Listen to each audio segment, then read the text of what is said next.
नमस्ते, मैं रवि कुमार शर्मा शिवांश खेती से इस समय ईड़ा गांव में हूं जो सतपौली के पास में है पौड़ी डिस्ट्रिक्ट में। और जैसा कि आप जानते हैं कि हमारे यहाँ पर जो हम खेती से संबंधित जो जानकारी शेयर करते हैं और जो काम कर रहे हैं कृषि से संबंधित,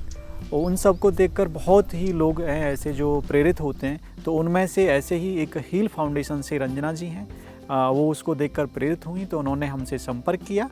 और फिर हम यहाँ पर आए। तो यहाँ पर लगभग 45 जो पार्टिसिपेंट आए, शिवांश खेती की जो वर्कशॉप हुई यहाँ पर, जिसमें हमने शिवांश खाद बनाकर दिखाया, उनको समझाया, उसके महत्व के बारे में समझाया कि कैसे वो बनता है, उसका क्या महत्व है और किस तरीके से वो कम लागत में अपनी खेती कर सकते हैं। तो इन सब बातों पर चर्चा भी हुई वहाँ पर, जिसमें कुछ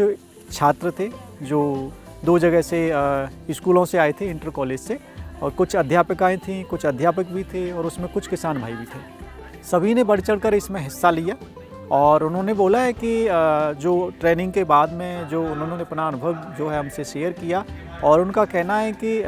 जैसे कि खेती जो करते हैं 2 तरीके से करते हैं। एक तो होता है अपनी रिक्वायरमेंट पूरा करने के लिए, आजीविका के लिए, तो दूसरा होता है कि कॉमर्शियल बेस पे करते हैं। तो उन्होंने कहा है कि अभी वो अपने घर पर पोषण वाटिका बनाएंगे और शिवांश खाद भी बनाएंगे और उसके बाद में उसको बढ़ाएंगे।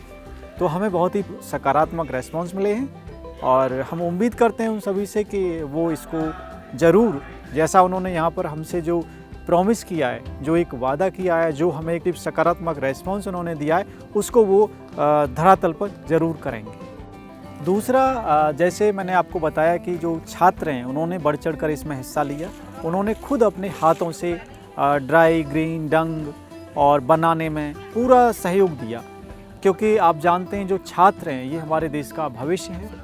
और जैसा कि आप जानते हैं कि सभी को भी सरकारी जॉब भी नहीं मिल सकती, तो हमें खुद ही, जैसे कि हमारी सरकारें भी करती हैं, एंटरप्रेन्योर बनते हैं,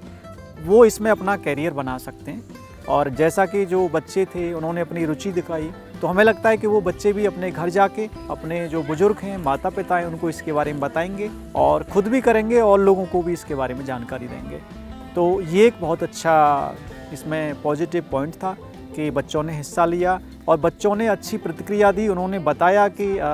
ये बहुत ज़रूरी है। अगर ये जो कोविड का जो समय आया था जिसमें लोगों के पास खाना भी नहीं रहा, उसमें हमें जो ज्ञान हुआ कि भाई अपना खाना ज़रूरी है।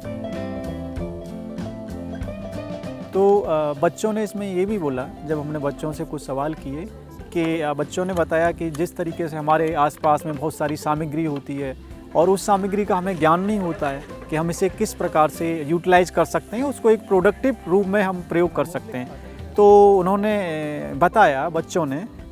ये जो खाद बनाने के बाद में जो उनका अनुभव था कि किस तरीके से जो यहाँ पर पेड़ पौधे हैं उनकी सूखी पत्तियाँ पड़ी होती हैं, सूखी घास है, हरी यहाँ सामग्री फ्री में मिल जाती है, गोबर भी मिल जाता है, तो उससे किस तरीके से ये शिवांश खाद बनाकर और उसमें वो अपना खेती कर सकते हैं और बहुत अच्छा प्रोडक्शन भी ले सकते हैं। और एक कैरियर के रूप में, क्योंकि यहाँ पहाड़ों पे लोगों ने खेती छोड़ दी है, लोग पलायन कर गए हैं, तो इस तरीके से शिवांश खाद का प्रयोग करते हुए अगर वो खेती करते तो पलायन को रोकने में काफ़ी हद तक मदद मिलेगी। तो ये भी बच्चों का एक मानना है और हमें सकारात्मक वहाँ से रुझान उनके मिले। और हमारा जो अनुभव रहा उन बच्चों के साथ में, उन अध्यापकों के साथ में और यहाँ के जो फाउंडर्स थे हिल फाउंडेशन के, उन सभी के साथ में बहुत अच्छा रहा और हमें उम्मीद है कि वो इस जो विज़न है शिवांश खेती का, इसको वो आगे लेके जाएंगे।